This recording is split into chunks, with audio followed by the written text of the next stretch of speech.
I personally think that the author and the publisher are the most vital pieces of information.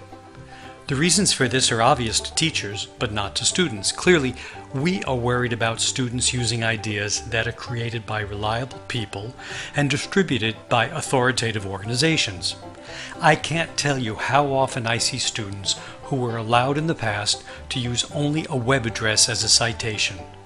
Considering that a URL has the potential for carrying absolutely no valuable information about a source, this is one of the worst possible single elements to rely on.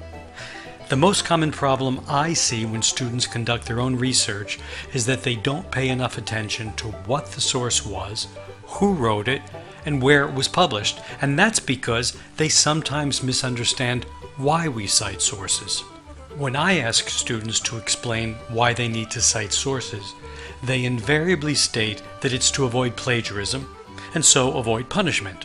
The real reason to cite sources is to make what they're writing worth reading, to support the validity of their information by showing that it came from reliable, authoritative people and organizations. We can't remind them of this enough. At the high school level, the ability to use citation software is part of the reason that students find it easy to ignore the need to carefully consider the research value of the sources they find. Of course, there are obvious advantages to using an electronic citation creation program. It can prompt you with a checklist of all the parts you need to include, and include help functions too. Look at this example from NoodleTools. It's got all the parts that you need, and includes a hint up here reminding you to consider whether or not the article that you're going to cite that you say is from a newspaper is actually the same as the print newspaper, or if it might have changed in the online published version. It can also take care of the arcane formatting and style rules like word order, punctuation, capitals, italics, quotes, and all that. It can sometimes even find complete citation information stored online for a source, especially for print books and journal articles, with just a little guiding information. EasyBib, for example, will try to find online information for sources like a web page when you enter the URL, or a book when you enter the title or international identification number, or ISBN, as in this case here. It can also keep a bibliography list for use in your paper.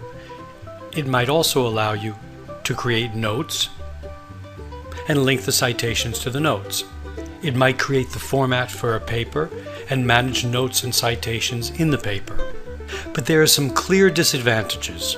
In EasyBib, for example, students can too easily just insert the URL for a journal article using the parameters for a website.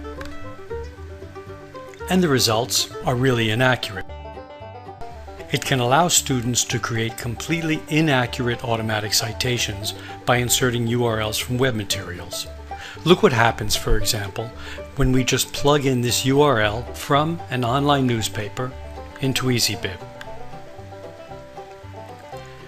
The program was able to understand some of the elements, but look at what it got wrong. It calls the title of the website "Summer Squash Makes Flavorful Pasta Dish." It wasn't able to recognize that it was a newspaper. It wasn't able to recognize the author, or the name of the newspaper, or the name of the website. Even worse, look what happens when students misunderstand how to create citations and plug in the URL of an article from an online database. Here we have an article that's from one of our subscription databases, ERIC, belonging to the EBSCO suite. If we were to copy and paste this URL in the Cite it tells us that it can do it and asks us to continue to the final step, but really pulls out no useful information. The citation that's created is basically gibberish, and it has no value at all. The real problem with automatic citations is that first, students have no opportunity to think about what they've found. Is their source an online article, a web page, a blog, or a journal article? And second, and just as importantly, they have no reason to even address who wrote the information or where it's coming from. when they're forced to make choices along the way of stating the who, what, and where, there's at least an opportunity to reflect on these things. Now, NoodleTools, on the other hand, while maybe not as powerful or as complete as EasyBib, does not create completely automatic citations from URLs, and it forces students to make choices along the way while giving hints that can be very helpful to them. So, what problems have you noticed when students need to cite their sources?